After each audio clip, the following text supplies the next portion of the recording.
Holy calamity, scream insanity. All you ever gonna be's another great fan of me. What's up, everybody? On today's episode of the Hashtag Blackout Podcast, we back from Thanksgiving. We fat from Thanksgiving. And we still got that tryptophan going from Thanksgiving. But we here and excited and ready to get back to holla at y'all. So we're going to talk about some stuff on today's episode of the Hashtag Blackout Podcast. Pew, pew, pew, pew, pew. Slow-mo drinks.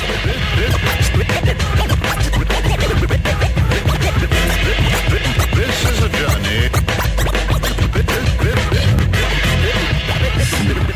This is a journey. What's up? Welcome back. Welcome back, everybody, to episode 144 of the Hashtag Blackout Podcast. 144. I hope. I'm Jared.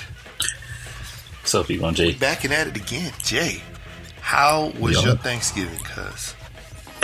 It was cool. It could have been... it was good. I ain't gonna lie. It was just good. It was just me and my family, so we didn't do much of nothing. Just ate a lot. Yeah. And that was it. Couldn't ask for anything more. I mean, I wish I could have joined the family in Louisiana, but it is what it is. Yeah. So, yeah. I saw pictures, so it's all good. Yeah, same here. I wish. How about you? Yeah, I wish as well that I could have, that I could have been there enjoying the family. But yeah, we were still up here in Utah. Just did a family thing up here, and it was sort of a smaller Thanksgiving than normally we normally have with my wife's family. So yeah, I mean, it was sort of good, intimate, but just a lot of hanging out. It snowed here, I guess, starting a couple of days before Thanksgiving, and was like coming down constantly. I was smoking a turkey Thanksgiving morning. Smoking some weed. Yeah, smoking weed for the first time. I smoked cheese for the first time. Some cheddar and mozzarella, which turned out real good. At least it smells real good. So, I'm packing it up and letting it marinate, if you will, in its own smoke for a few weeks, and then we're gonna cut it out and cut it up. But no, I smoked a turkey Thanksgiving morning with snow just like pounding down on top. Thankfully, I had a nice big 10 by 10 canopy over my grill, so I was warm under there while that snow was flowing. So yeah, man, but it's cool. It's cool. Kids got to play in the snow. Oh man, yeah. Let me tell you something. So, out of all the years I've been cooking turkey, baking it, the whole shebang, frying it. So I decided to cook it in the oven this year. I mean, whatever. It's whatever. I'm like, a couple of days before, I'm like cleaning out, you clean out the turkey and you get the neck out and you get the little giblet bag. Yeah. Well, I'm looking through there. I didn't see a giblet bag in mine initially. So I'm looking through. I got the neck out, and then they had this little bag of already pre-made gravy mix. Oh, yeah. Like, I don't want to use that. So I'm like, okay, where's my little giblet bag at? I'm looking all over, couldn't find it. So I'm like, okay, maybe they just decided to use the giblet bag and make their own gravy and put it in that little gravy bag. I wasn't thinking about it. So then, bam, the day comes. I put my stuff in the oven, cook it good. Start carving, and I'm like, what the hell is this? Little giblet bag sticking out part of the turkey. So I baked my turkey with the bag in. Now, was the giblet bag like by the neck, and the rest of the stuff, like the neck was up the butt? The neck was on the bottom? Yeah, it was by the neck, but I made sure I reached all in there and I fingered my way around. Excuse me. Fingered my way around, and I could not find that bag for anything in the world the day before that. So I'm not sure how it got lost in my fingering process. Yeah, that's crazy. But yeah, that was the first time that has ever happened to me. I'm gonna tell you, never in a million years. That's funny. That happened to me the first time I ever smoked a turkey. Because I remember, I remember seeing the giblets and all that other stuff from years ago. But then, like the first time I smoked one, I cleaned out the cavity, like the bum area, and I was like, oh yeah, here's the neck. Okay, we're good. And yeah, actually, that same first time I did a turkey, it just had like that little bag of gravy in it, and I was like, okay, and I set it on the side, and so I was like, all right, cool. Let me go ahead and brine this and season it up and get it up in there, and yeah, when the turkey was done the next day, same thing, dude. I was cutting it up, and I was like, why is there paper? Yeah. What is this? And then I think, I asked my mom or something like that. And she's like, oh, yeah, that's the giblet bag. You ain't take that out? I was like, I didn't know it was in. Yeah, that's wild. I mean, I knew I knew it had to be somewhere because I did a turkey like the year before, and then the year before that I did one. And I'm looking around, I'm like, where the hell is it? Maybe they just took it out because I never had a butterball turkey before. The brand. That's it. So I guess that's what they just packaged theirs a little bit differently. But oh well, nobody's sick.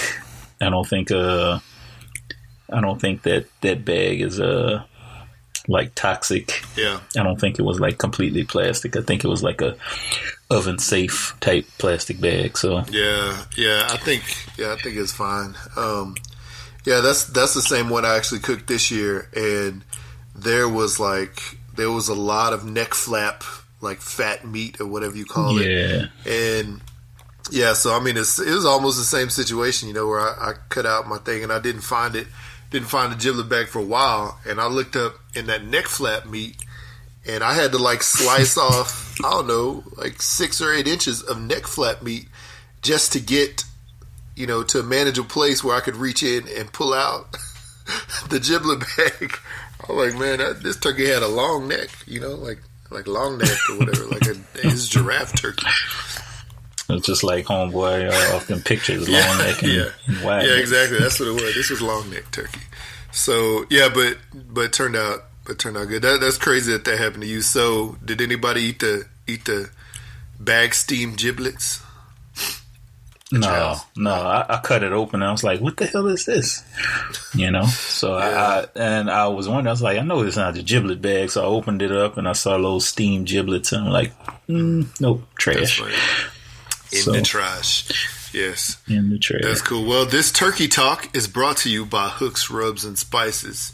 # We Smoke Meat. If you smoke meat, if you cook meat at all on the grill, on the stove, in the oven like Jay, with the turkey giblet still in the neck, you need some Hooks, Rubs, and Spices to make that meat flavorful. You need to sprinkle that love all over your bag flavored. Yes, but not really. Need that plastic bag flavor. You need that plastic bag loved all over your meat. So go to hooksrub.com. There's links on there to buy the stuff. There's a couple of recipes and more being added. There's also a 2019 holiday gift guide in there with some Hooks Rubs favorites. So go to Hooks Rubs and Spices on Instagram, Hooks Rubs and Spices. hooksrub.com, or just search for it on Etsy, where they may be doing some sales throughout the month of December. So check them out. # We Smoke Meat. Speaking of, I did a 2 flavor turkey this year. So I spatchcocked it.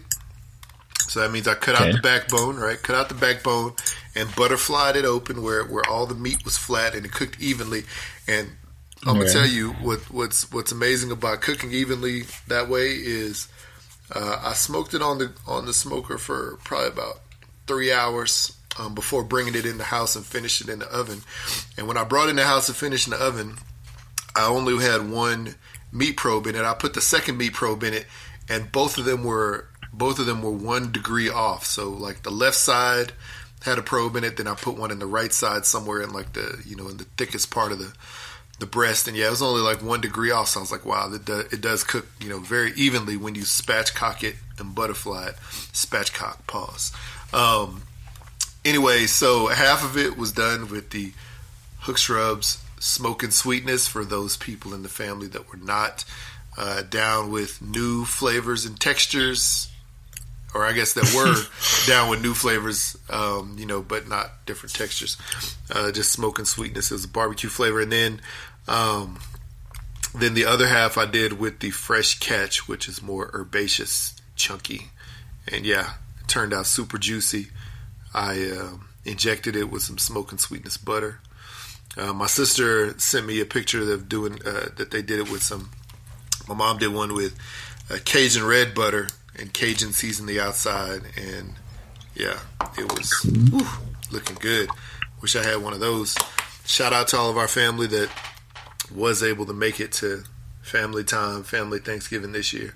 Which actually, I talked to your dad on Marco Polo. My brother Marco Polo from there, yeah. So shout out to them. Shout out to my brother and his wife. They were able to go to Houston for a few days to hang out with the family for the holidays. So just to represent the male side of the family. And yeah, man. So we hope y'all had a good time at Thanksgiving.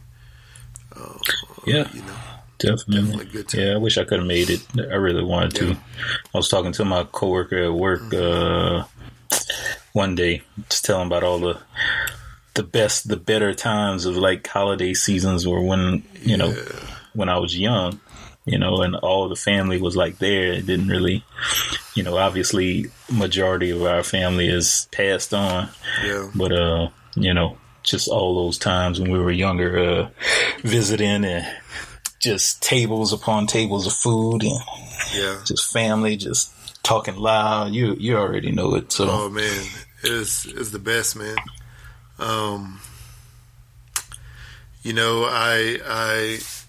Those times were always fun because most of that experience we had was when we were growing up, and I actually a lot less of those times when we were older, because a lot of our aunts and uncles had passed away at some point while we were younger, in that 20-something range. But yeah, man, I tell you, everyone out there has had that experience where they've been to a family gathering, a joyful family gathering, we'll say, a barbecue, or one of these holidays, and yeah, you just have that aunt and uncle that are loud, that always cut up, you know what I'm saying? Maybe one of them that gets mad at everybody and starts cursing everybody, but then is happy like 10 minutes later. People telling the stories, or the kids, going and playing, all the cousins getting together and going and playing and getting into some mischief. Yeah, man, those are the times I wish we had. Yeah. So unfortunately, those times are gone, but that's what the fun memories are. So, yeah, so I know we're in the holiday season right now, and I know we may have talked about this in past shows, like, a year or so ago, maybe more. But yeah, man, talking about holiday traditions and other things, what about food? What's your favorite holiday time food? I know it's been a minute since we talked about this, but yeah, what are a couple of holiday time foods that you like? Christmas time, Thanksgiving time, whatever. Yeah, I mean, I guess it's not really considered a holiday food because you could eat it any time of year, but everybody outside of parts of Louisiana calls it dirty rice, but in central southern Louisiana is rice dressing. Yeah. So, I mean, but you eat that any time of year. That's always been my favorite. That was my favorite thing that my grandmother made, or our grandmother made. Yeah. So you could just load my plate up with that, and I'm a happy boy. What else? And dang, that's probably, I'm gonna say that's probably it. I can't say anything else is like a best. But that was like always number one on my list. I mean, of course, obviously desserts or something like that. Yeah. My aunt's sweet potato pie was always bomb. That's it. That's it. How about you? I could definitely say the same. The dirty rice by our grandmother or by my aunts or my mom. I'll definitely say cornbread dressing. I had to make a cornbread dressing this time around just because I was like, I gotta have something that's me bringing it to the table. When my wife's family was doing more of the rest of the cooking, so I brought a cornbread dressing, which was good, really good, and then also sweet potato pie. Gotta say the same. I love sweet potato pie. I like the top from pecan pie and the crust from pecan pie. The inside, I love it, but it's just too sweet, man. Yeah. So you still feel that way, or is? Yeah, I mean, I don't know. Like, I love it, and I'll eat a whole piece of pecan pie. But normally, when I have pecan pie, I just eat the pecans on top and the crust around it. I don't really eat too much of that inside. But I mean, shoot, it's still good. Let's see what else. Ham around the Christmas time, and also a pork roast, like a garlic pork roast, like one of our aunts does. Always think about that garlic pork roast. So yeah, man, there's many things that are that are great, but those are some of my main staples. So I don't know. Some people say eggnog. I can't. No, I don't know. To this day, I've never tried eggnog. Yeah, I mean, it's worth a try. Like, it's worth a try. Just try like straight eggnog, and then you try like spiked eggnog. You know what I'm saying? I mean, it's not much different. But one great thing around any holiday is Bluebell ice cream. And my dad back in the day would get whatever the flavor of the season was. So he would get eggnog ice cream like every year. I can't remember what year was the first year he tried it, but he fell in love with it. So like every year, when the first like eggnog ice cream would show up in the stores, he would pick up like a couple of those half gallons of Bluebell, and we'd have it. And then he'd get like a peppermint or something else, like one of those holiday flavors. Yeah, and so but any like other special time of year, like if it was 4th of July, they had like a lemon one that came out. They had like a blueberry pie or something like that. Yeah, he'd always get those. So yeah, man, any of the special bluebell ice creams, I love those too. Nice, just because that nostalgia. Cool. So yeah, man, good times. So Black Friday. Did you do any Black Friday shopping online at the store? Are you planning on maybe doing some Cyber Monday online? Anything like that? Nope, and nope. Nope. I went out yesterday. Yeah. Only because grocery day. We were trying to reconfigure our living room. And we're gonna like mount the TV on the wall. Yeah. So we just went to Best Buy. I saw there was like some TV mounts at Best Buy for I don't know what, like $60 off, $70 off, something like that. So I just went and bought one of those, and that was it. I was like in and out.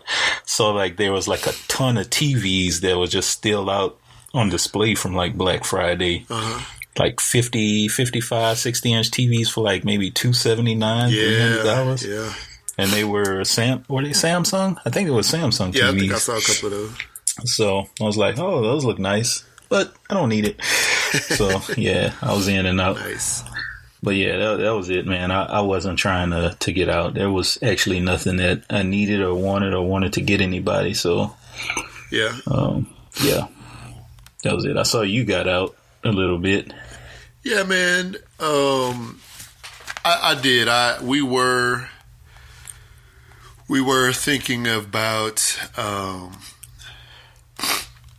thinking about going out on Thanksgiving night, but we decided not to just because we didn't have like a full on game plan. Right.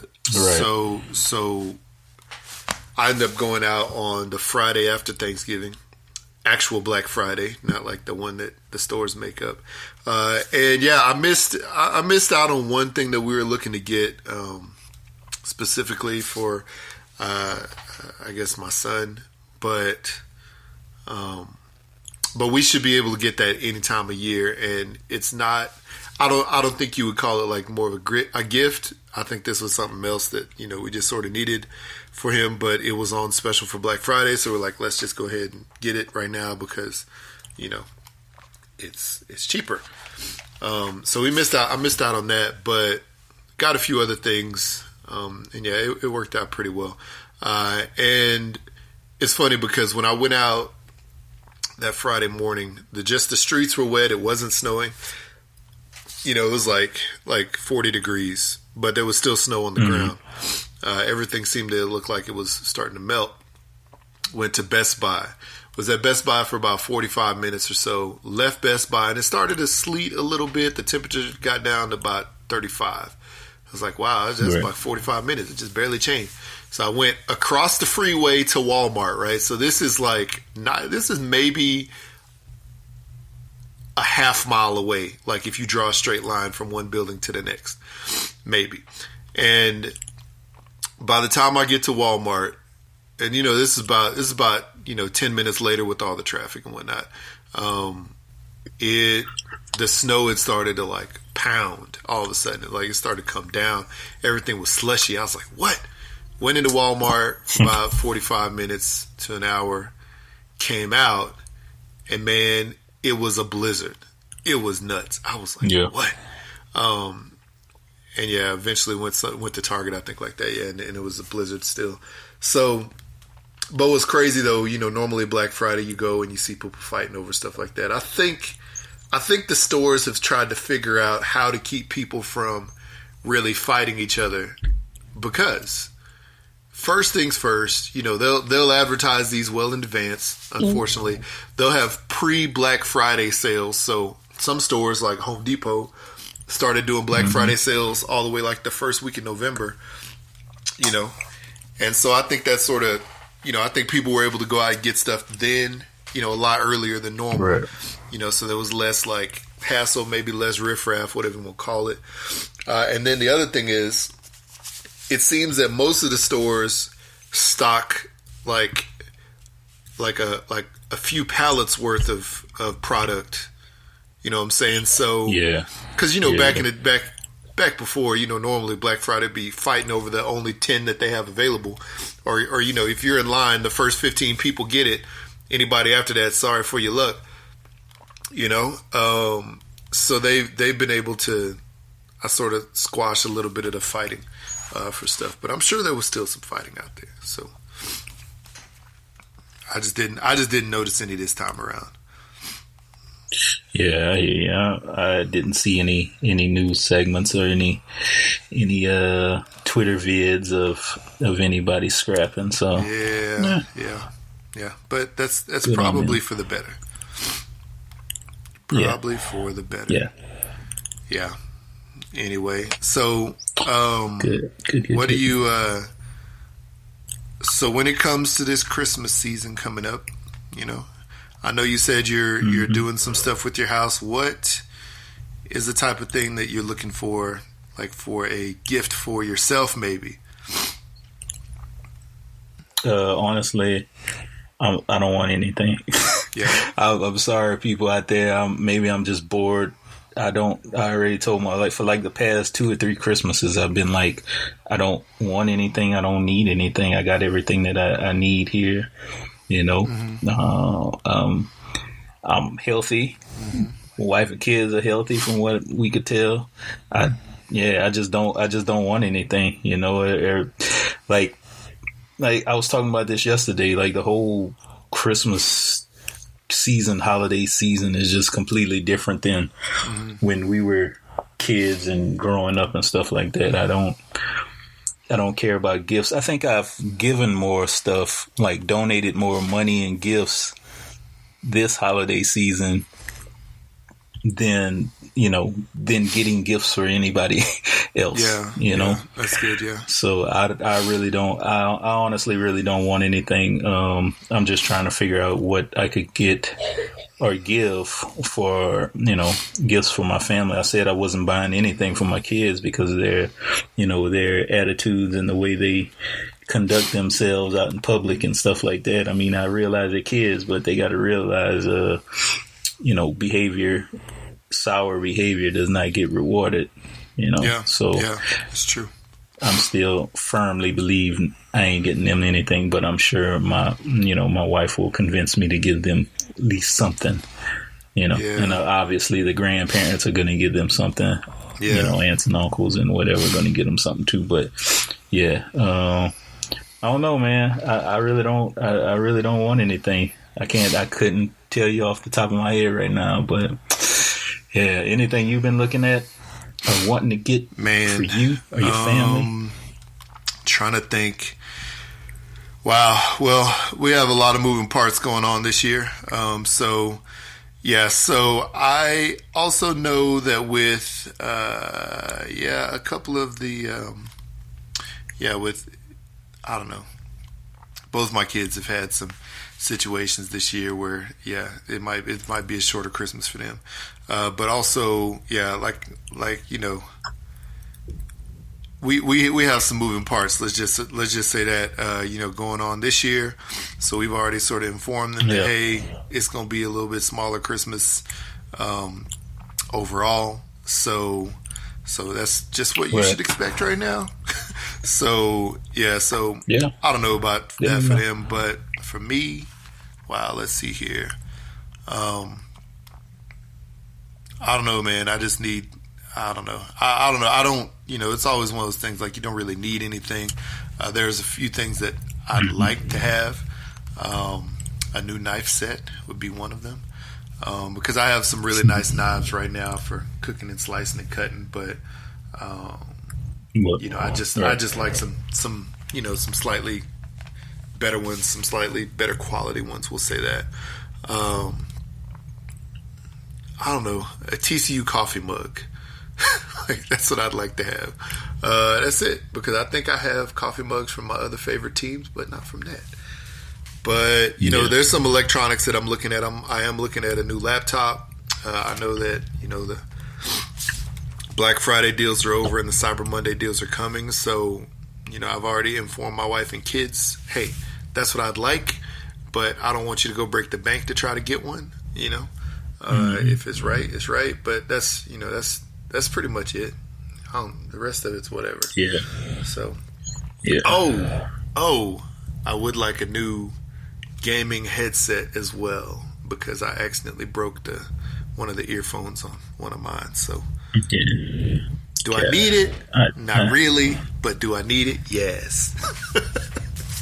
I can't even tell you the last time I probably turned my Xbox on maybe a few weeks ago and still playing Need for Speed for some odd reason. I just love racing games, but that's cool. Maybe I need to turn it on more. Maybe I'll turn it on more this holiday season. I'm gonna tell you what. Whenever Christmas comes around and I'm off for like a week. Yeah, I'm gonna tell you what, man. Right now is that you should hop on because Xbox Game Pass. We're not sponsored by Xbox, but we'd love to be. Xbox Game Pass is $1 for the first 3 months. The cool thing is this: you can sign up, for this Game Pass, and then what is it after the first month, something like that. Just set yourself a reminder, which is what I do, and just say cancel it at the end of the cycle. So you basically get 3 months for $1, and with Game Pass, you could download any game and play it on your system, unlimited, and save all the data, all that stuff. Because we've done it in the past, where it was like $1 for the first, 3 months or something like that, where I did that, or $1 for 6 months, downloaded it, and we had a few games on there that we, didn't necessarily buy. We just downloaded them, through the pass. And then now, since this deal started again, I did the next 3-month trial, and those games and their content, and all of our save stuff, that was still on the system was still there.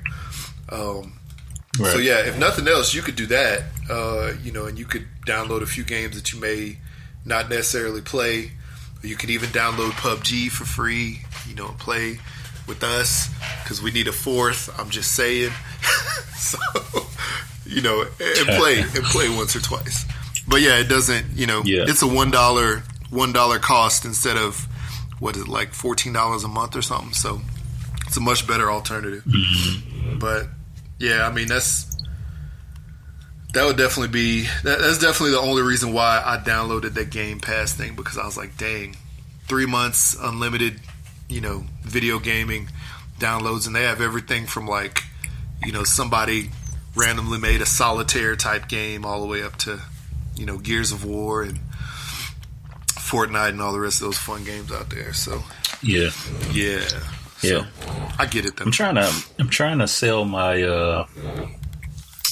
Xbox 360 with all the games, but I'm looking around. It's like, dang, nobody really wants an Xbox 360 with like 15 games or so for at least a good price. Yeah. Everything I see like on eBay is like maybe $75 for a system with a few games. I'm like, dang, this sucks, man. And obviously, you go to GameStop. I look on GameStop at their used list, and to sell them a Xbox Elite 360, they'll give you like $10 to $15. Yeah. I'm like, nah. Do you have the Elite? You have the regular one? I have the Elite. My Xbox 360 died. It had the red ring of death too many times, and the last time it died. Not coming back, died. So I can't resell that because I started to take it apart and tinker with it and try to fix it myself. And then, what is it? I had the first original Wii, and one day we tried to go and sell that. Yeah, I got that too. They were trying to give us, like $10 for it, along with games, along with controllers. I was like, no way. So I couldn't do it, man. I couldn't do it. I couldn't give it up. But the good thing is this, though. There's this nostalgia thing, that happens, and things start to come back. So right now we're seeing a lot of like arcade systems, like that 1-Up arcade or whatever it's called, start to come back. That mini versions of those, like ColecoVisions and stuff. And even like the Nintendos, the Genesis, the first PlayStation, like all those things have like mini systems that are coming back. So eventually that Xbox thing will come back around. And if you find the right collector, if you have the right games, you find the right collector, through eBay or wherever, you may be able to sell that off for more than the customary $75 or whatever it is you said they're trying to offer. But man, so the thing this year is record players. Record players is a thing again. I thought, of all the technologies that weren't going to come back, I thought records were one of them, honestly. Oh man, record players have been in for quite a while. They've always. Well, this is the thing. There's always DJs out there scratching. We know this. Well, I mean, just like regular players. Like you go to Walmart and you see this vintage-looking player. My air quotes. That they'll play one single record. It's not like for DJing or anything. Not those type of things. But you could just play it just for like you say, kind of like nostalgia purposes. Yeah. And vinyl's been coming back big for like the past few years. Like a lot of hip hop artists are starting to release their albums on vinyl. So but I see what you're saying. I understand what you're saying. Well, I mean, and what's funny is like nowadays, these kids who are hip hop artists, they'll get their album will go platinum or gold or whatever, and they'll get that sort of wall plaque in the mail, and it's a big vinyl record, and they're like, what is that? Cause it's like a thing. But I'll tell you this, I know and I understand that you could go out and buy a record player, and you've been able to do that for several years, but the thing that I've seen is they have not been marketing that to you. You know what I'm saying? That's what I'm trying to say. Like this year is like front page, like Walmart Black Friday ad or, something like that. Gotcha. Whereas in the years past, they would never have put that up there. And then when you get into where like the CDs used to be, because the CDs have gotten kicked out and the DVDs have gotten kicked out. And now they have either digital downloads or they have, these vinyls. They have a vinyl section inside the ads, and I'm like, that is different. That's different. I remember seeing at CES one time this one company that had like a huge display, and they did a lot of different things, and they had a bunch of record players, and that was one of the award winners, and I was like, dang, this one won like an award for what? And it was like some kind of innovation on vinyl. So pretty interesting. But shout out to anybody who loves records, and it'd be interesting to know if anybody actually went out and got them a new record player. Which just sounds funny. We actually thought about it a few years ago, getting one just to have at home. We didn't do it, but do y'all have records? No. Well, I know my dad still has like a lot, and my brother still has a ton. So I could always go and pick those up. But there's a lot of things I really wanted to get on vinyl. I don't even know why. It's a different sound that you get from the vinyl versus like a digital or a CD. Mm-hmm. So that's pretty much the only purpose I wanted to get one for. Yeah. But I got my little DJ deck, equipment here. So I mean it's okay. Yeah. It doesn't sound the same, but it's a substitute. It's a little substitute for what I have. Yeah, I mean, I think for you though, I would consider you an audiophile. So somebody who loves music, collects music, etc. So I think that would be a perfect. I think that'd be a perfect thing for you guys, for y'all to have. You know what I'm saying? Just because it would just sort of. It's sort of like like you say, like if you had the old Xbox, if you had the new Xbox, if you had like all the old gaming systems, it's just sort of like one of those things you put with your collection of stuff, and you actually use it and and listen to it, etc. So I mean, I think that'd be a perfect thing for y'all to have. Yeah. So I'm actually trying to stop collecting. We're like running out of room here. Yeah. Like I know I'm running out of room because I collect more stuff than anybody here, and now my kids are getting on the same type of wavelength I'm on. They just all want Legos and toys and everything else under the sun. So we're running out of room. So storage. We're not getting storage. Storage bins on storage bins on storage bins. Not even that. Maybe just freaking bigger. I dare to say a bigger house because I don't want to go down that road. Yes, but maybe no, not here in Texas. All the houses are like crammed on top of each other now. They're like I swear we were talking about this a couple days ago. Yeah, they're rebuilding every single road here, dude. Like since you left, every single road is getting destroyed and rebuilt. And it's crazy because when the population is growing so much here in Texas, or at least in this area, the DFW area, that they're building more houses too. Okay. And all the houses are stacked on top of each other. Wow. They're just stacked on top of each other. Well, I mean, it's probably like if you came to my neighborhood where I live now, it'd probably be similar to what you're saying because there's some areas here in my neighborhood that have a green court, they call it. So it's basically like a big like yard or field, if you will. That's sort of like a half acre field in the middle. And there's houses lining each side of the half acre field or the quarter acre field, whatever it is. So there's like 10 houses, 5 and 5 on each side with the field in the middle. And the field in the middle is sort of like the community space. It's sort of like everybody's front yard. You know what I'm saying? Right. And you have they have sidewalk that's going across in front of everybody's house. And you have a small backyard and your driveway's in the alleyway. So everybody shares that space, and the middle space is taken care of by like the homeowners association. And then we have where I live, like across the street from a situation like that. And we have our own, yard, front yard, backyard, all that stuff.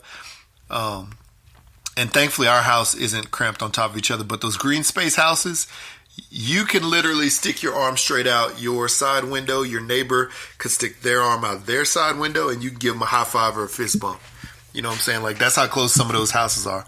Where we are in our house, it's probably like, you'd have to make a chain of like 4 people, 5 people, 4 people, if you will, to touch from house to house.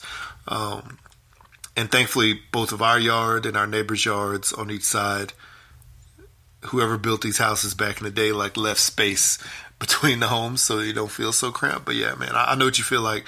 It is sort of claustrophobic. And that's one of the moving parts we got going on. We're going to be moving, still here, but a little bit away from here and much more elbow room. We'll just say that around us because it's sort of tight. It's sort of tight over here. But yeah, I know what you mean, man. But yeah, we're sort of busting at the seams for space. Also, yeah, it's sort of tight being next door, right on top of some of these neighbors. And yeah, we have a similar situation where in our neighborhood right now, they are just building. Then they decided to open up a whole like new 2-3 subdivisions of the neighborhood. And they're just like called high density housing. A lot of people in a small space. Yeah. Don't like that. Wow.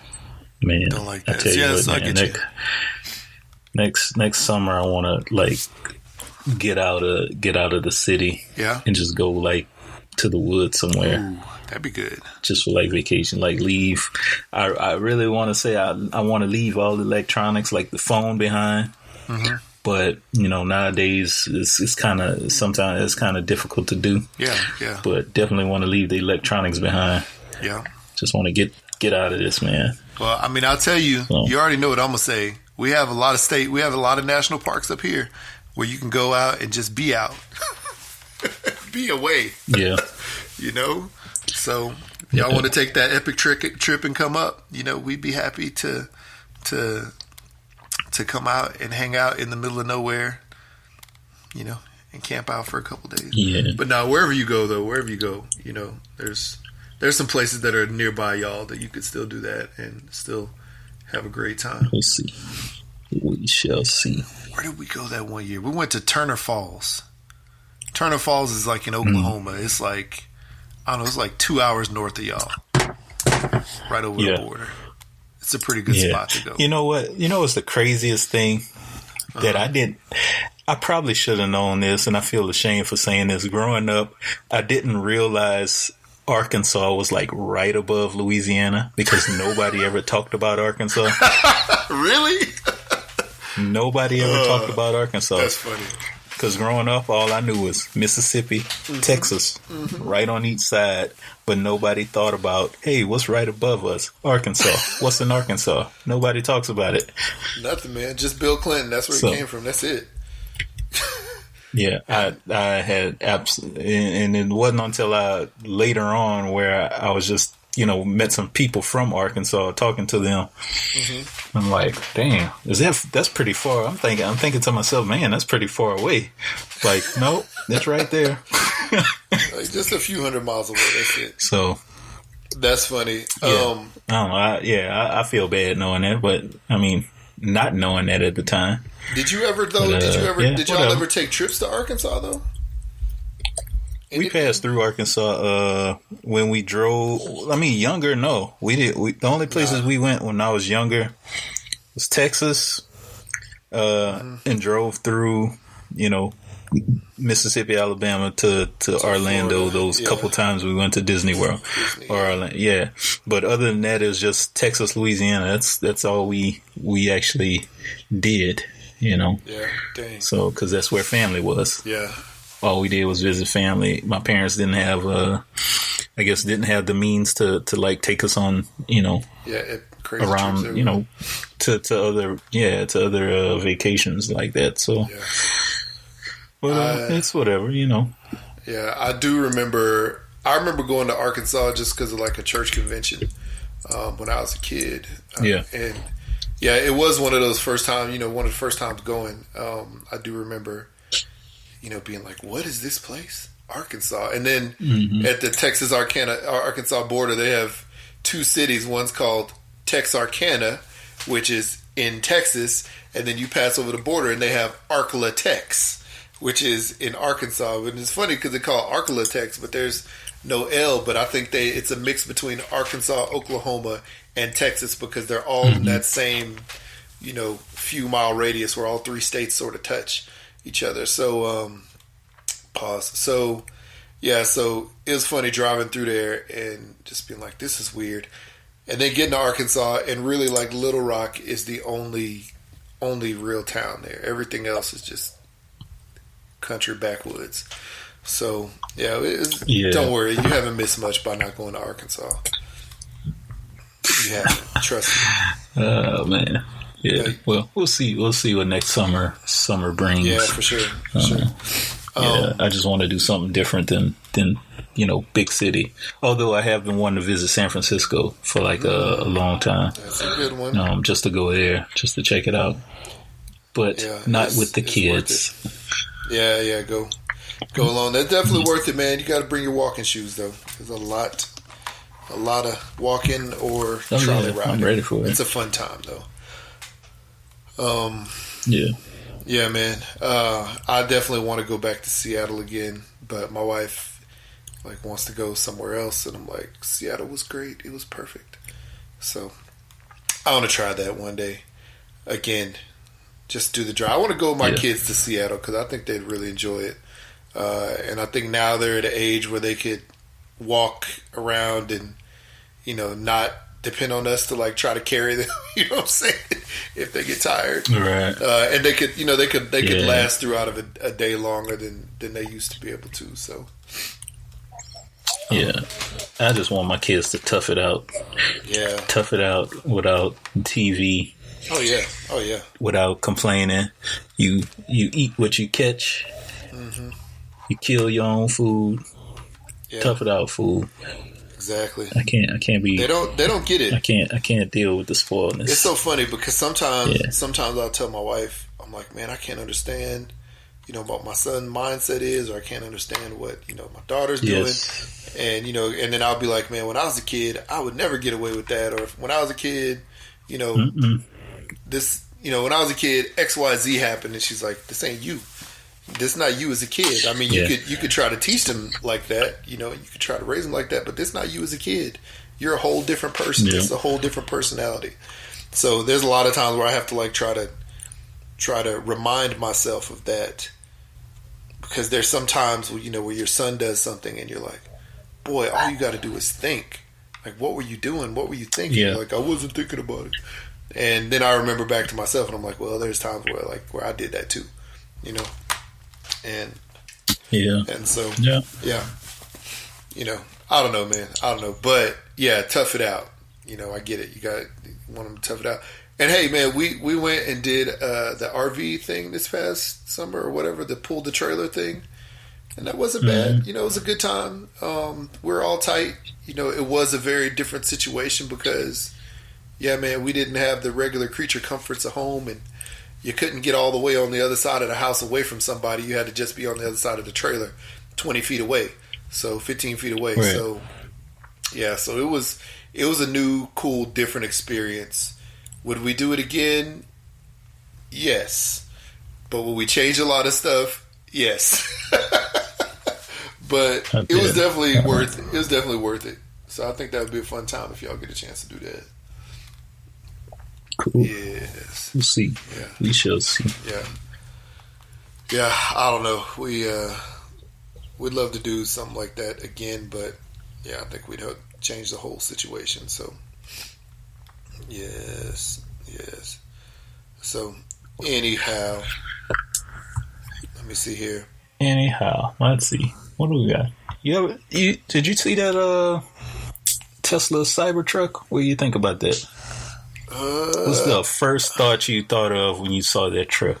The first thing I thought of was, that's not a truck. It looks more like a small triangle. Second thing I thought of was maybe that it looked like a warthog from Halo.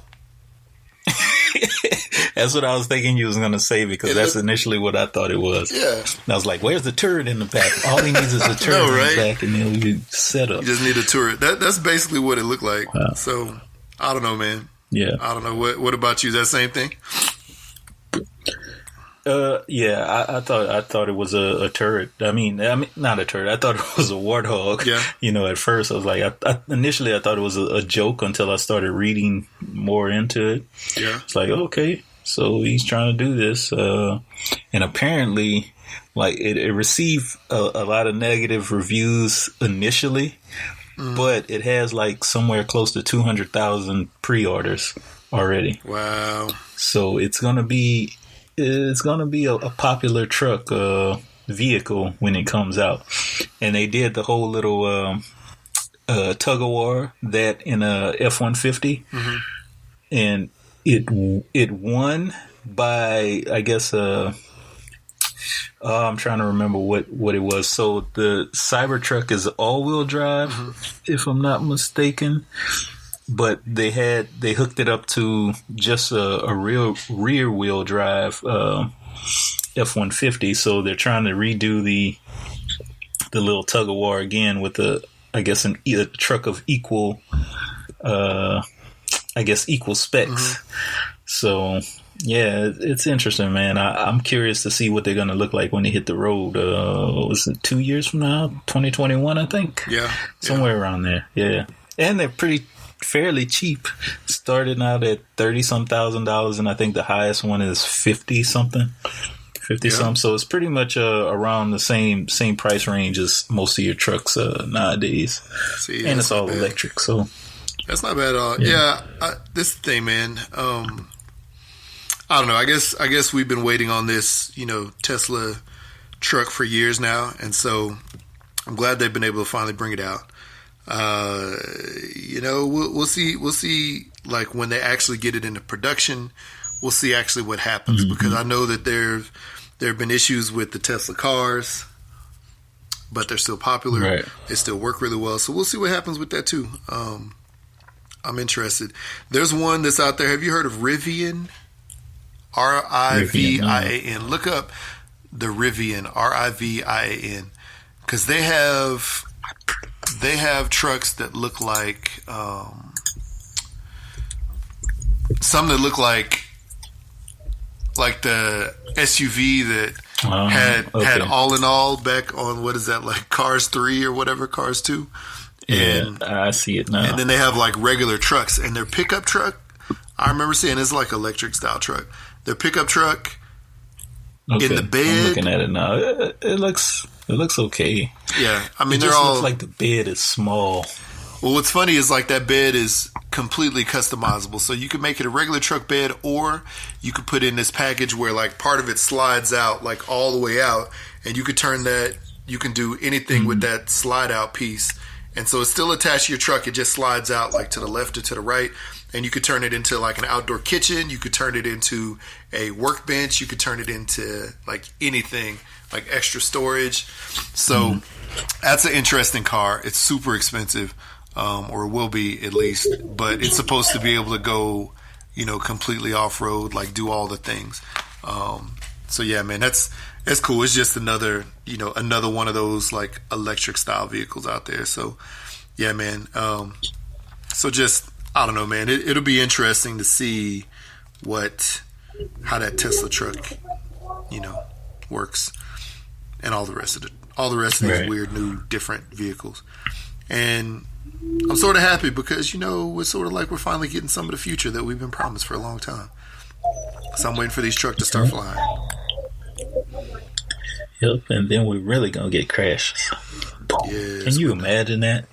The flying vehicles, you're still in a driving a road car. Yeah.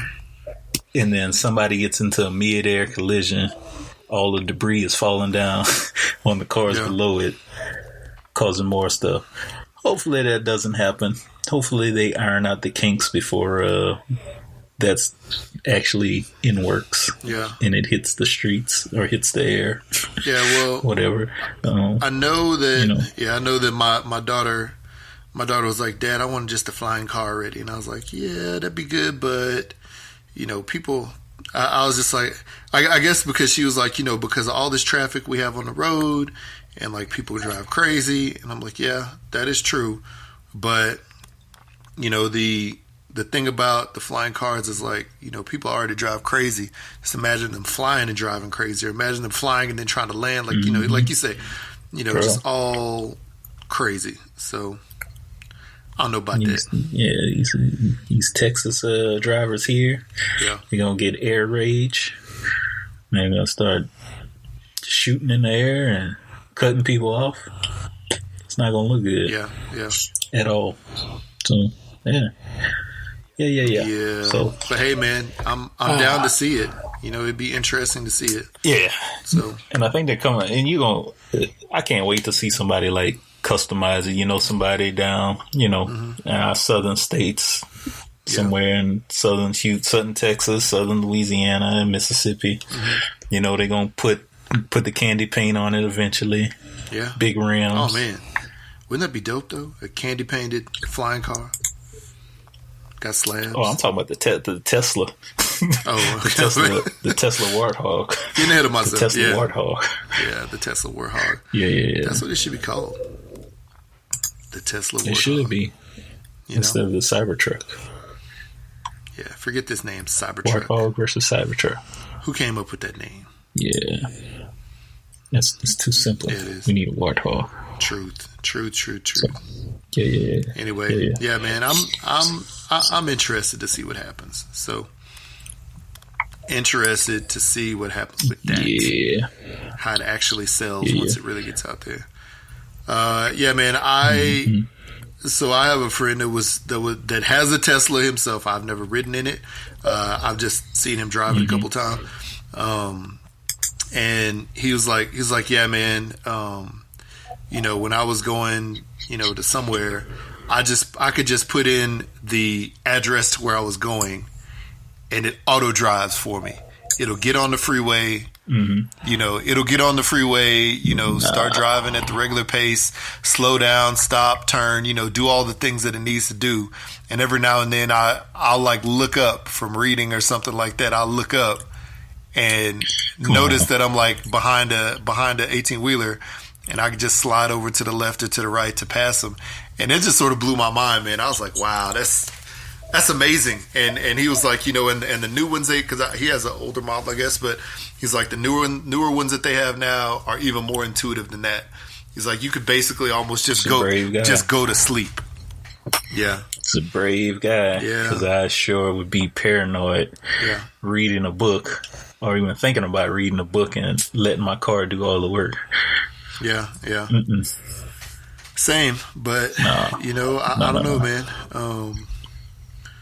I guess it's just, I don't know, man. You just gotta. If you trust the technology, then you good.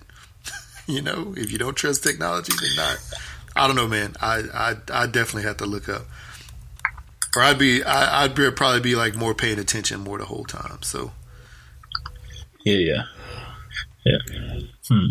Since we're talking about technology, I think I probably wanted to bring this up some weeks ago and it just popped into my head. How do you feel about technology nowadays? Is it making us dumber? Yes. Yes, it is. And here's why. Because a situation like this is like, you're like, hey, you ask your kid, okay, so this is how you do it. You ask somebody who is 25 years or younger to spell certain things, to like type you certain things, or just to spell certain words that, we would have learned, like received or believed, which I still have a problem with, honestly. But they like RECEEV. And that's it. And it's like, what? It's like, hold on a second. Are you finished? And then, you tell them that they're wrong and you correct them. So I think text speak has gotten us a little dumber. Also the fact that every phone, every device has a calculator on it. Kids aren't having, I guess kids of a certain age aren't having to really use their brains to get, to figure out problems in school. They just have to do that. But the other thing is teachers are teaching kids the answer to 1 + 1 = 2 in so many different wild ways. Like, or even like what is it, like 10, like 5 + 20 or 5 × 20. And they'll like go on some long, like drawn out box diagram. Yep. And I'm just like, just teach the kid how many times you could turn, you can do 5 to 20. Like, what are you talking about? So I think all these things are making kids dumber. We get that too. Yeah, I mean, I can definitely relate on that math issue because we deal with it over here.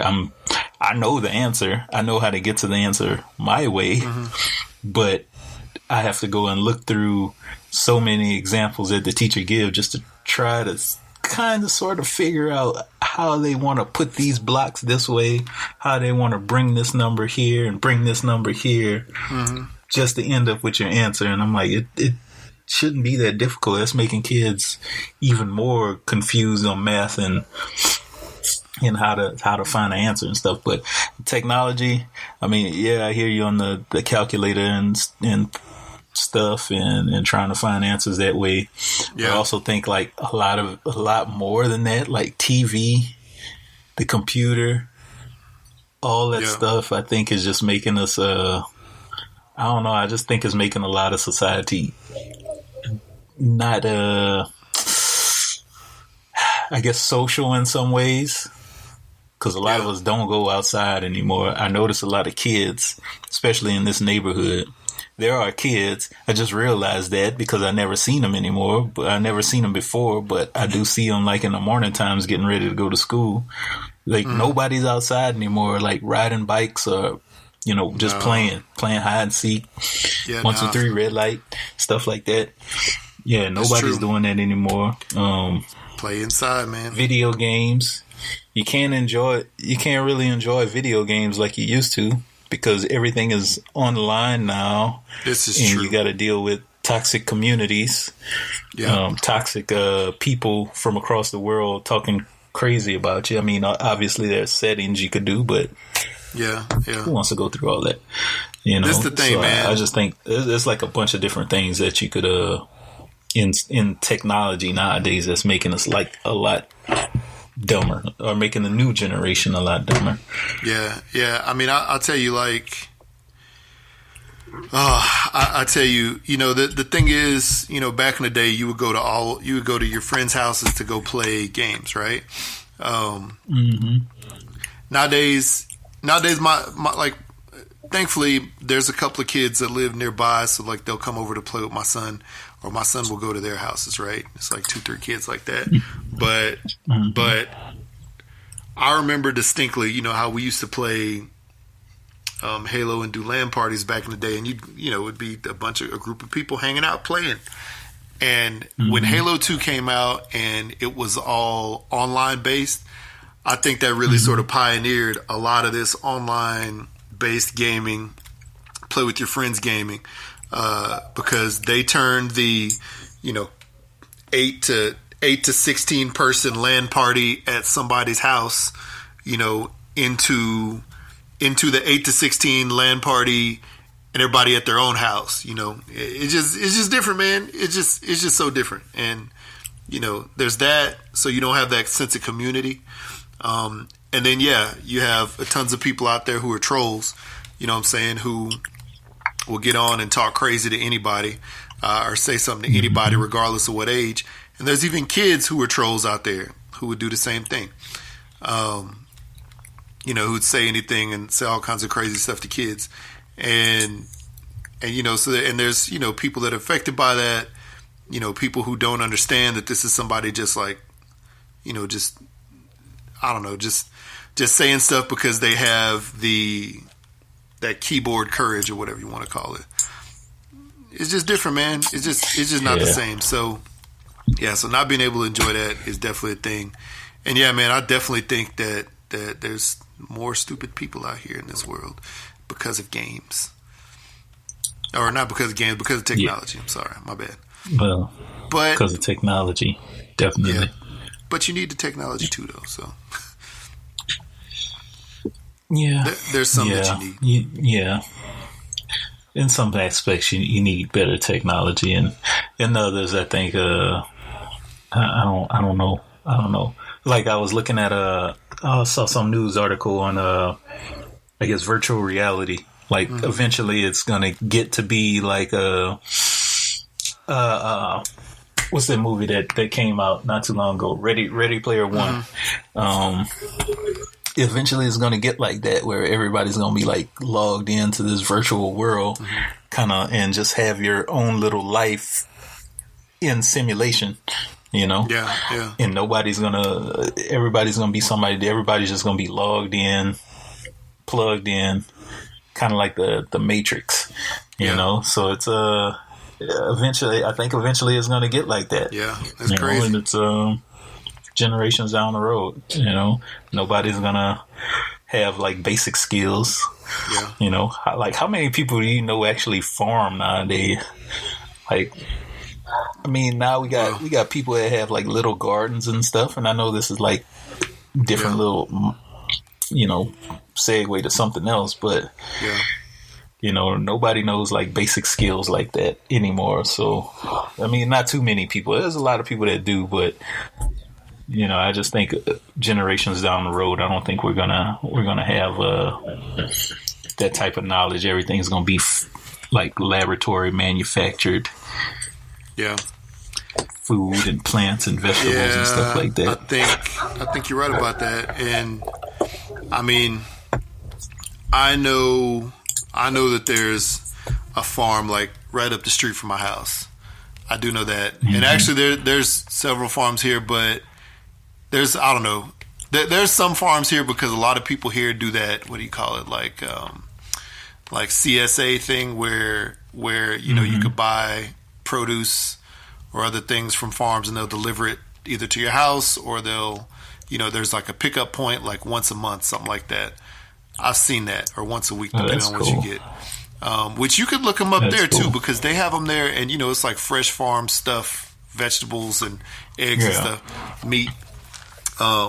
But yeah, man, there's, like you said, there's people who do like the little tiny gardens, you know, but yeah, a lot of times it's just like, which is cool for your, Walmart, your and family, places like that. Yeah, exactly. But you know, it's just an interesting thing. Just seeing, and I'm kind of glad we kind of grew up in the time we did, because we're like in the, we have like a balance of both type lives.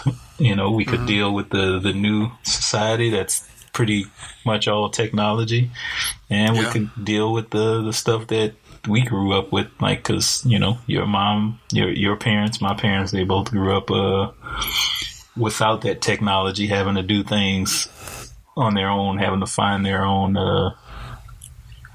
I guess, way in life. Is that what I'm trying to say? Just having to do things on their own, man. You know? Not having to depend on this new stuff. So we could. I think we could operate in both environments. Yeah. True. Yeah, man. I don't know, man. It's just one of those things. But you know, it all goes back, you know, more to like that technology stuff. You know, it's just what makes life easier. You know what I'm saying? What makes it easier for me is, you know, going to the store. What makes it easier for you is growing some stuff, then going to the store. What makes it easy for somebody else is growing it all. What makes life easy for me is buying stuff online and not going out the door to the store and just getting it all delivered. And then, and this is just like, you know, hypothetical, something like that. But then, you know, that contributes to the portion of society that doesn't go outside, doesn't see the sunlight, doesn't interact with other people. And then they finally have the situation where they have to interact with other people and they don't know how to do it. You know, they get into a public setting situation. So I think it's good to be out there at some point and do things like outside your house. You know, like you said, like the kids, go out and play, ride your bike, do whatever, you know. Get out of the house. Shizzle. But get out of the house. Go do something. Yeah. But yeah, man, you know, I don't know. You know, if you want to stay in your house and just turn to a hermit, go for it. Yeah. Speaking of stay in your house and turn into a hermit and not getting, you know, any sun. I don't know why this popped into my head. Remember when I showed you that picture of Megan Good? Oh, yeah. I don't even know if I want to talk about this. I don't feel like talking about this. We should. Should we? Yeah, why not? Well, people, I'm sure some people out there may have saw it, may have not seen it, or even cared to even think about it.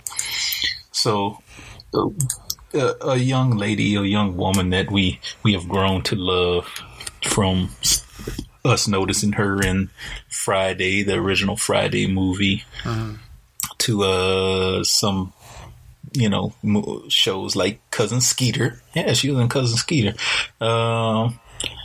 And to other movies where she's a grown woman. She's blossomed. She has had her beautiful assets shown in magazines and and stuff like that. Beautiful dark skin, medium brown skin woman. She's now very bright skin. She has that Sammy Sosa, maybe even that Michael Jackson. Well, I don't know what to think about it. It caught me by surprise. She possibly using skin lighteners or skin bleach or some type of dermatology treatments that makes her skin lighter. She's made a statement of the fact that she doesn't get much sun. That's probably why that's probably why her skin is lightening, and I call BS on that because I don't think there's no amount of sitting inside your house not getting sun will make your skin that bright. But true. Hey, I don't know.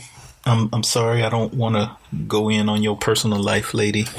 Yeah. But it just bothered me. I'd hate to see somebody, that was as beautiful as you, physically beautiful. I don't know if you're internally beautiful. I haven't met you, but it just breaks my heart to see that. Her name is Good, Making Good, but then again, who knows, man? I don't get it either. I don't understand why the skin bleaching. Like, if you are, what is the word? If you were, like Michael Jackson was reported to be, having, like the skin issues, the vitiligo, and starting to have patchy skin and stuff like that. And then you want to, I don't know, instead of using makeup all the time to mask it, like actually do that. That's one thing, right? And maybe this is what started happening to her. Who knows? I guess we don't know. But if you are just like, if you're trying to turn from dark to medium, or dark to white, or dark to light, come on, man. Like what? Be comfortable in the skin that you're in, and maybe it's a whole different, rabbit hole to go down. Shout out to Just in Time Podcast and their 200th episode, but maybe it's a whole rabbit hole to go down, where people are sort of self-hating, race hating, whatever, self-race hating, and they want to change up. I don't know. So it's different. I mean, I know that, that back in the day we always used to make the jokes of like light skin winning and stuff like that, light skinned people winning. But I don't think I would want to go and change my skin tone just to be light skinned. No, I wouldn't. Not at all. Silly. Oh. But hey, Megan Good is, doing fine. She married. Her and her husband look happy. Yeah. So hey, whatever, dog. You just be you, Megan Good. We'll just remember the days when you were darker chocolate than you are right now. And I won't say that she doesn't look bad per se, being brighter skin. It's just shocking. It's very shocking. I mean, yeah, I don't know, man. Like you say, it's definitely could go down a rabbit hole of this, but that could be for another show. Yeah. Yeah, that could definitely be for another show. Yes. We wish her the best. Yes, indeed. I don't know, man. It's weird. Just looking at it, it's weird. Yeah. She used to be more chocolate. All right. What if Iman came out and had changed her, changed her color You know what I'm saying? Wouldn't that be weird? Wouldn't that be weird, everybody? That would be pretty strange. It'd be weird. Like Yeah, if it was, it would be strange. because she's the darkest of the dark, you know. Grace Jones. Iman wasn't that dark. But Oh wait, no. Grace Jones was. My bad. Iman was like medium dark. Grace Jones was dark. Yeah. I don't know. Both had beautiful skin. Truth. Regardless. Truth. Anyway. Yeah. Yes. Well, I don't know. Is it that time to tap the love box? Let's tap it and get out. All right. We got a science fair project to finish. Yes, indeed. What is your? Remind us again what your kid is doing for the science fair. I don't think you talked about it before. How different liquids. Well, it's going to be rockets. I forgot the exact title. How different liquids react to Alka-Seltzer. Okay. So it's kind of like bottle rockets and how different liquids react to Alka-Seltzer with Alka-Seltzer. Nice. So yeah, Sounds like a fun experiment. So it was a pretty fun experiment. You know, what his hypothesis was a lot different than the outcome, but you know, you would think adding Alka-Seltzer to a soda, both of them already super fizzy, or soda being fizzy and the Alka-Seltzer probably making it twice as fizzy. You think that would probably launch the little rocket further into the air, but no, it did not. No. Did not. Didn't have the same reaction, huh? Nope. Fruit punch actually shot it twice Farthest? as far into the air. Really? Farthest. Yeah. What about Fruit vinegar? punch. What about vinegar? We didn't try vinegar. We tried water as our base, milk, Okay. fruit punch, and soda. So 4 different things. Water actually shot the lowest. Milk shot like the second highest, which it wasn't too far under Coke. That's interesting. But milk, it took like 30 seconds for it to even ignite or even launch, which is weird. Everything else took around a total of about 10 seconds. Milk was 30 seconds, and it built up enough pressure to launch it pretty high. So, Wow. yeah. That's interesting.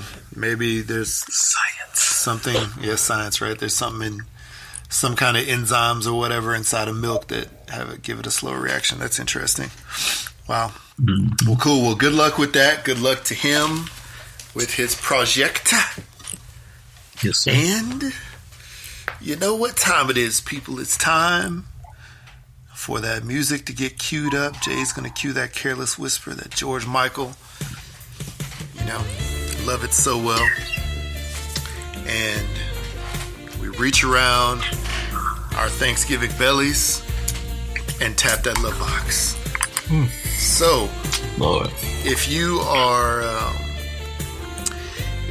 are excited to see the bill passed by New York legislators who are proposing to ban purity exams after T.I.'s comments about going to those exams with his daughter, tap your love box. Because I'm sure his daughter's going to be happy that finally her daddy ain't going to be there. Yeah. She gets I don't think he would have been there next year anyway. Yeah. Yeah. Tap your love box if you are going on a strict diet following this Thanksgiving holiday. I can't tap it because Christmas is coming. Christmas coming, but I ain't cooking that much for Christmas. Okay. Nope. Yeah. Nope. Yeah. Tap your love box. Yeah, if you feel slow and lethargic after the Thanksgiving holiday, which will also put you on that diet. I do. Yes. Yeah. But tap your love box if you about to go out there tomorrow, or I guess whatever, sometime this time frame after Thanksgiving, and hit the gym hard again as a part of that diet. to get your 4 of your 6-pack back again going into Christmas.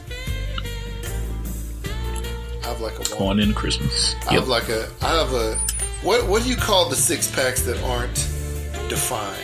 Is there a name for that? The 6-packs that aren't defined. Do they poke out a little bit? Yeah, it's like or does it softer. Is it round like a keg? We'll say it's softer. Keg? Yes. Well, but there is some definition. There's definition, and you could see the possibility of there being 6 there, but it's still softer. It's more like it's the illusion pack.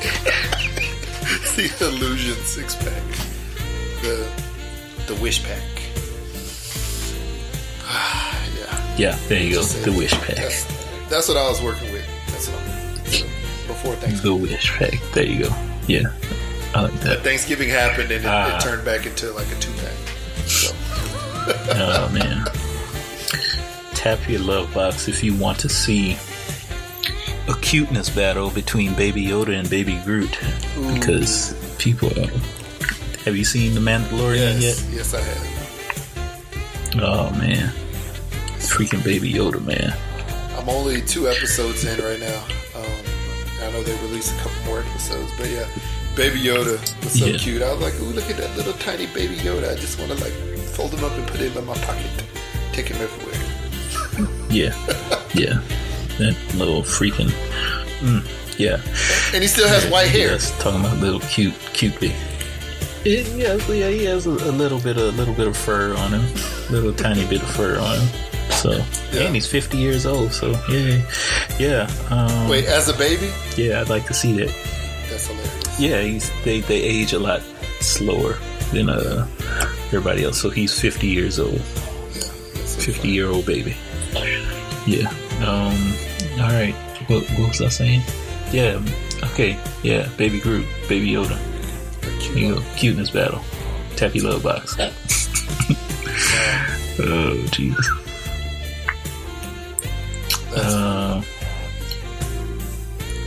Yeah.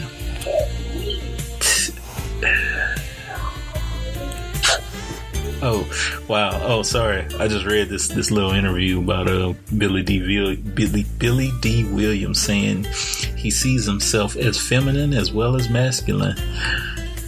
All right. Whoa. Cool. Okay. I don't know exactly what that entails, but yeah, I'm thinking he's smooth. Because he used to be super smooth back in the day. He was smooth and handsome enough to be pretty, like, oh, well, no. I'm trying to put these pieces together and trying to add them up. Yeah, we'll just leave it at that. Go ahead, Billy D. Do your thing. Tap your love box if your team is headed to the playoffs. Ooh. Well, I'm going to half tap. NFL, that is. Because the Giants are not, but the Texans are. So I feel happy. I feel halfway happy. Tap your love box if your team's leadership, that being the head coach and the GM, are trash beyond trash, and you've been questioning them from the moment they got hired, and they're still trash. Thank you, Giants.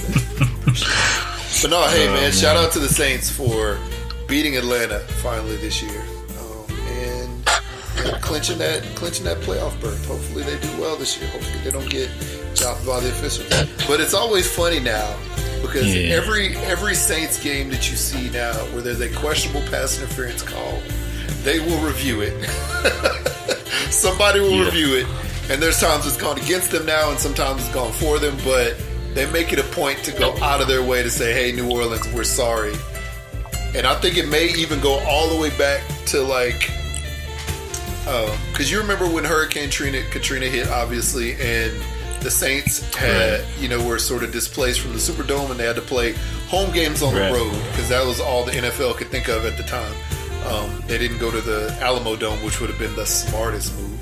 And maybe they couldn't for scheduling reasons, but they had to play all their home games on the road. Their first game back was like in New York against the Giants. I remember that. And them wearing their home jerseys, and just for a long time they just sort of got screwed over because that situation through the NFL. And so maybe the NFL is trying to like apologize for all the wrongs that they've done in New Orleans over the years. They'll still bring the Super Bowl there though. That's true. Yeah. That is true. Wow. Tap your little box. Tap your little box if you were trying to figure out how a UPS employee ran a massive drug shipment operation for a decade. I guess 4 UPS employees. That's crazy. All through their UPS trucks. Let's see here. Drugs, counterfeit vaping oils, and other illegal products from Mexico to the U.S. Vaping oils. Crazy. Vaping oils. Yeah, because they're illegal in a lot of places now. Yeah, true. Yeah. Tap your little box if you went out there on Black Friday and got a whole bunch of Fashion Over because they had an 80% off sale. And they used code HAT. You out here looking like some of these rappers. I know, they used code Blackout. That was their code. We got that patented, don't we? Copyrighted. No, maybe not. No, not yet. Well, tap your love box if you made it through No Nut November successfully, and you about to enter Destroy Dick December. Tap your love box. Oh, I'm sorry, I cannot tap. Wow, yeah, I can't tap on that one. Let's see here. Yeah, I made it through November, but yeah. Yes. Feel clear in the head. Big head. Little head. Pause. Yeah. So tap your love box if you want to be like this man who created a dating app where he was the only guy available. Everybody's a match. I can't. Is it? What would you call it? Would you call it clever or would you call it desperate?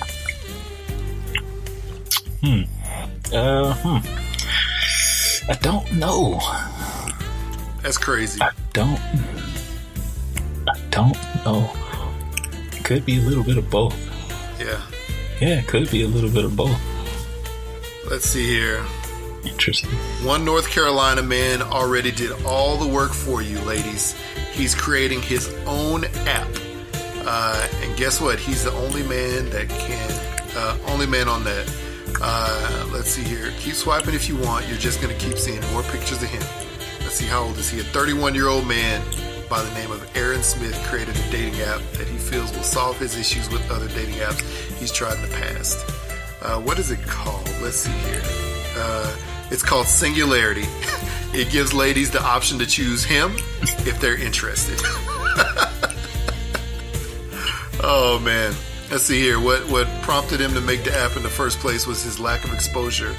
The lack of exposure he felt he was receiving from other apps, other dating apps. The biggest problem with the other app, he said, is that my face is not featured prominently. He also addressed that there was way too much competition for him to find the one. He used an analogy to lemonade. He said, when life hands you lemons, make lemonade, and then make sure no one else can redistribute that secret sauce. Other than his name and age, there's not much intel on Aaron on this Singularity app. He calls himself a highly energetic goofball with a ridiculous sense of humor. Wow. Yeah. Well, hey, I mean, he plays a lot of instruments and produces music on the side, so, he got a side hustle too. Ladies, I mean, it sounds like he's a little thirsty. It sounds like that he may be just trying to be a creeper, but then again, it also sounds like the man is lonely and he's just trying to do whatever he can to find the right girl. Whatever he can. I don't know, man. I think it's sort of odd. I think it's sort of weird because, what is it? He can't,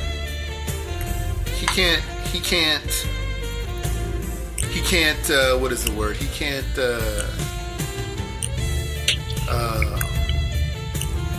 I guess he can't deal with the competition that's out there, so he's trying to just take it all into his own hands. So maybe that's cool. Maybe it's good. Maybe this guy is just smart. You know what I'm saying? He's so smart. He's ahead of the game. He's doing his thing on his own, and nobody else has thought about that before to make their own app for themselves. So it's pretty good. Pretty good. Interesting. Yeah. Maybe we could come out with that app. Maybe we can. Maybe we come out similarly with an app where, you know, we can push it out to all podcasts or all podcast listeners, but we'd be the only podcast available. Is that a thing? I'm sure it's a thing. Yeah, I'm sure it's a thing. Change the algorithms for everything. It's like they'll be looking for sexual help and advice. Hashtag Blackout Podcast. Blackout Podcast shows up number 1. Mm-hmm. We're looking for scary stories for the month of October. Hashtag Blackout Podcast number 1. Mm-hmm. You're looking for money advice and financial literacy education. Yeah, we're number 1. Yeah, we could do that. Yeah, we could definitely do that. Soulja Boy did it back in the day. Yeah. With he changed the I forgot how he tagged all his videos and stuff, but every time you search something, Soulja Boy popped up number 1. Yeah, we could do that.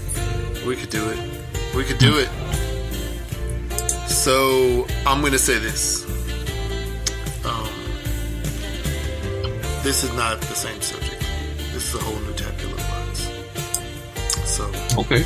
Tapula box, if you're excited to hear that Toys R Us is back. Toys R Us is back, y'all. It's back.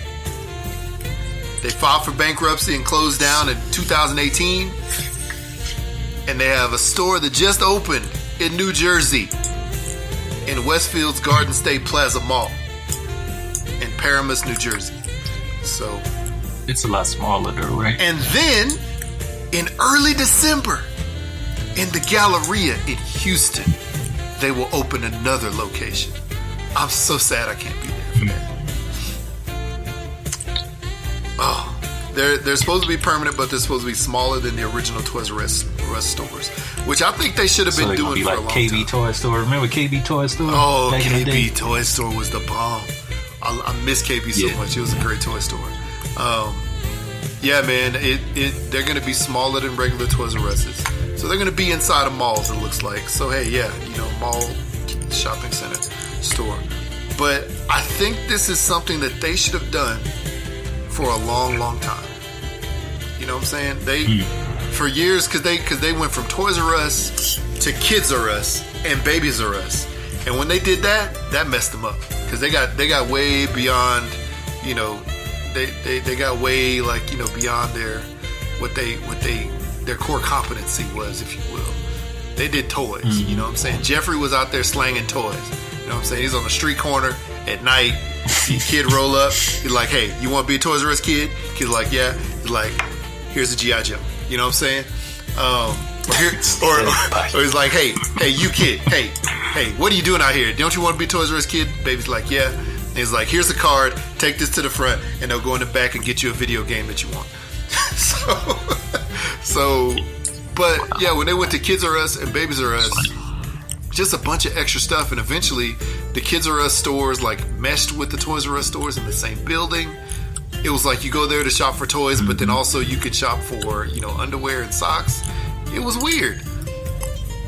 They shouldn't have done it. They should have sold that off years ago and stayed just kept it at the toys. Yeah, man. Stay simple. Just as toys. Keep it simple, stupid. Yep. Keep it simple.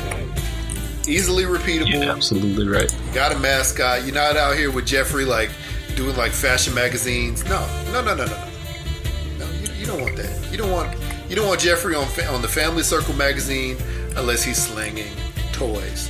Unless he got that Barbie dream house, with the elevator that goes up four flights or 4 stories. Now, that's the only way you want Jeffrey in that magazine. You don't want him up there modeling kids' clothes. So I'm happy. Some people might like that. Maybe so. Maybe people have a giraffe fetish. Oh man! Wow. I'm just happy to see Toys R Us Mike trying to loved make it. a comeback. Oh, gee. Okay. Yeah. All right. Man, that's funny. That is funny. Gee. All right. We got any more tapping? No, tap, tap, tap. Let's see here. Tap your love box if you're not going to a Chuck E. Cheese in Metairie, Louisiana, because they're racist. Oh, come on. Oh, well. They said that Chucky ignored this man's daughter for a hug, and Straight up curb. yeah, and he gave her the cold shoulder. The 3-year-old girl was trying to get a hug, like, Jeffrey, please give me a hug, and the mouse is like, I ain't even giving you tickets. Gave all the white kids hugs, threw all the tickets toward the white kids, and boxed out the black kid.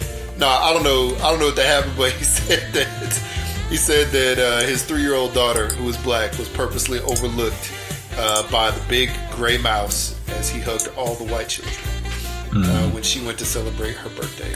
Oh, and there's a video. Ooh, I need to see if I can send this to you. Let me see if I can send this to you. Yeah, so don't how do I get to this video? Give me the video. And you can see it on Instagram. It's on the Shade Room's Instagram from 4 days ago. Look at this. Let's see here. Dang, it's jacked up. All the white kids got hugs. That little girl right in front of him. He's staring like right at her, waving. Oh, gee.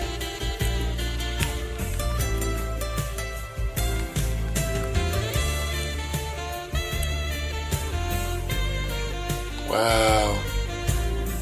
Jeffrey's like, what? Or not Jeffrey, but Chuck E. Cheese, like, what? Dang. That's jacked up. Say what now? I'm looking at the video now. I'm like, it's messed up. Look at that. Chuck E. gave all the other kids a You hug. little darky baby. Dang, that's jacked up. That's not right. That's not right at all. Wow, so wrong. He didn't even wave high. That's a dang shame. Oh, see, that other girl came up. Can I get a hug? The other girl came up and took a hug. That's what you gotta do, kids. You gotta go up there and take your hugs. Don't sit there and wait Dang, for. Metairie. Poor Metairie. Don't sit up there and wait for for Jeffrey to hug you. You go and take your hug from Jeffrey. That's what it is. I don't know. I'm just saying stuff. I'm being silly. Don't listen. Yeah, that sucks. Sad, but whatever. That's crazy. That's like right there outside of New Orleans. Yeah. You know? Yeah, whatever. That's why Chuck E. Cheese is as bad as it actually is. Because there's so much. Chuck E. is racist. And you always see that in Chuck E. Zamo. is. I miss the old Showbiz pizza. Man, Showbiz pizza. Scary looking bears. Yeah. Yeah, I think they were like way better than Chuck E. Cheese. Yeah. Yep. All right. Yeah. Yep. Tap your love box if. Oh, I'm sorry, I forgot. I was gonna say it. Just lost it right in the middle. So.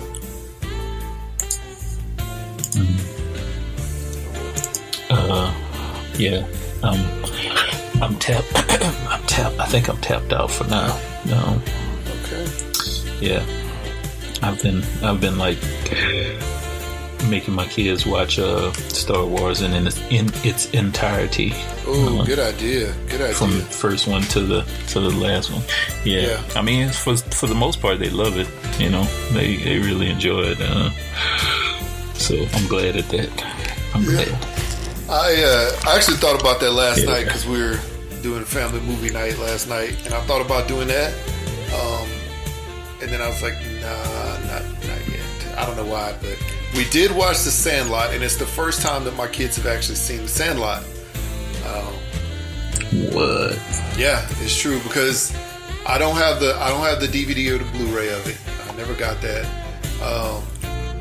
And it wasn't on Hulu or Netflix, or maybe it was on Hulu, but you had to pay like extra for it, you know, because it was a part of like some extra package. And I was like, no, I'm not doing that. So we watched it for the first time, and I was like, this is where you're gonna get a couple of my favorite lines ever. You're killing me, Smalls. And then also you play ball like a girl or whatever. And yeah, it's you know, it was good. The kids enjoyed it, and it was funny because like my daughter was like, "Why are they?"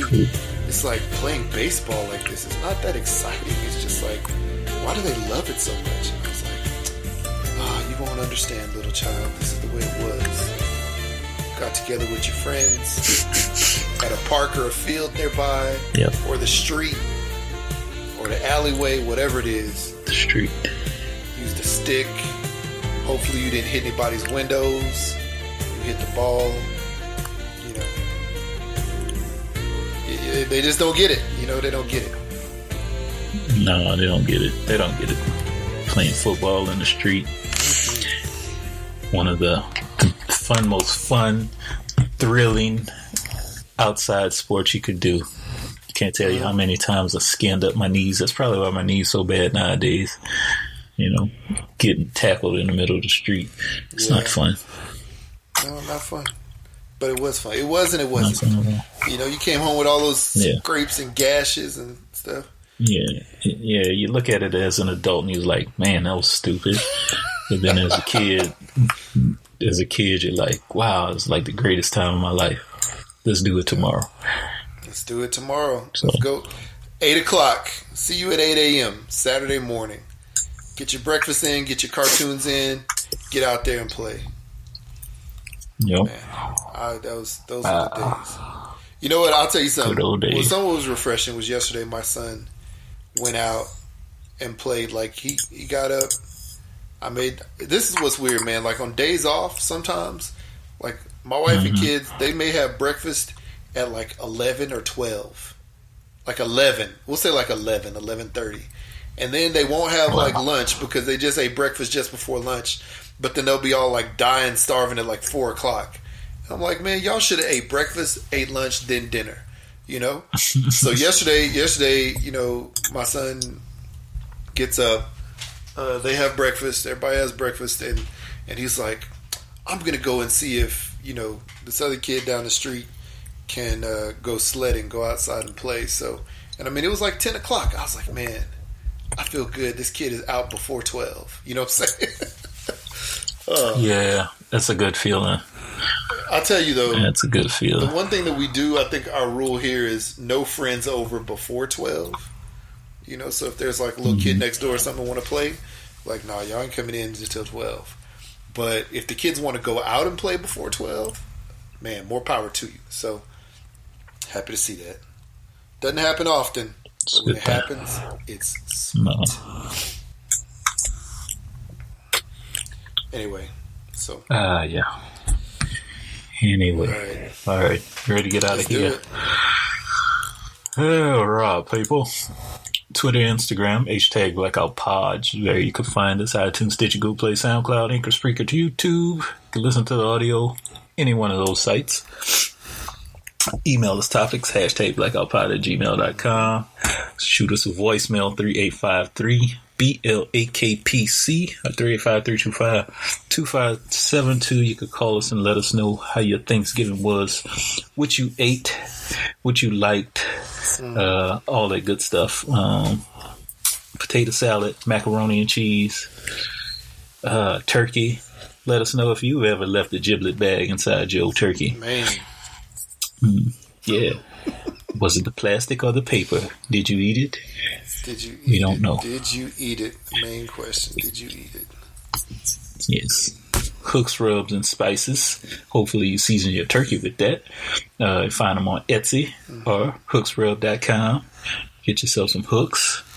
Start your... it'll be a good Christmas gift, good holiday gift for that person you like to... Do you know that likes to cook and grill and make the fixings with their food?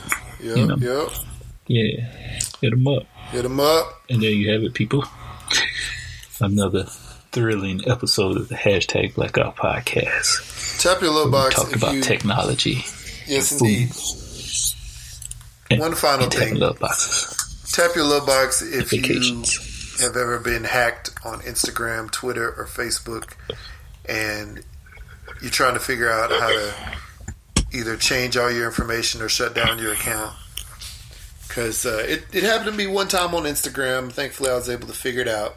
It happened to my wife on Instagram a couple of times where they've changed her email address, her password. The good thing on Instagram, you could see where your login activity happened, and it's like in Russia or something, or Poland, and she's like, yeah, that wasn't me. Yeah, and then the thing to try to get back in, to try to change it, you can't do it because they've already changed all your information. So tap your love box if you ever had to shut down your account because of that. So I think that's about that would go down. Luckily, no. Yeah, thankfully that didn't happen in my case. Luckily, no.